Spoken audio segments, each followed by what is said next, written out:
يا عم المسبلاتي، يا عم يوسف، احنا رجعنا عيال مراهقين تاني وهنضرب بعض ونعمل لبعض محاضر للحساب ونتحبس ويبقى شكلنا وحش.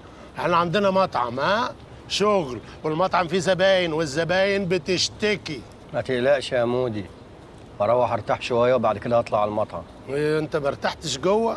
انا كنت فاكرك هتهدي اعصابك من الحبسه دي وتطلع لنا فايق للشغل. طريق مفتوح للي عنده طموح. طب يلا امشي. همشي، بس اسلم على الراجل العسل ده، انا مش مصدق. ربنا يخليك، انت لازم تجيلي في العياده. طبعا عشان نكشف على بعض. لا عيب، انا الدكتور، انا اللي بكشف بس. صح، عندك حق. على فكره وشك فيه طيبه عجيبه، واحنا في زمن الوحوش. مش ممكن يا دكتور، انت بتتسبش. حبيبي، ده انت اخويا. مش ممكن، مش عايز تبوس دي؟ ربنا يخليك. يوسف امشي بقى. جميل قوي صاحبك ده يا يوسف، هو كتير بس جميل. طب يلا بقى يا سهام عشان كده عايز ترتاح.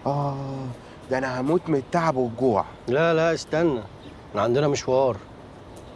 هنروح فين يا يوسف؟ فعل الخير، ولا انت نسيت؟ نسيت ايه؟ هو ده وش يعمل خير؟ ده انت مصص دم المساكين جوه. انا اللي حصل لي جوه في الزنزانه يا يوسف اكيد ربنا كفر عني اي شر واي ذنوب. وبعدين خلاص، مفتاح الشقه ليلي خدته، ما بقاش موجود. مالكش دعوه، انا هتصرف. النبي يا يوسف والنبي. مالكش دعوه، يلا. هو انتوا بتقولوا ايه؟ احنا عندنا مشوار مهم لازم نروحه دلوقتي. طب على فكره انا كنت جايه وناويه اقعد معاك واطمن عليك. انا كمان كان نفسي اقعد معاكي، بس عندنا مشوار فعل خير. اتفضلي دلوقتي يا علياء، يلا. على فكره انتوا زودتوها قوي.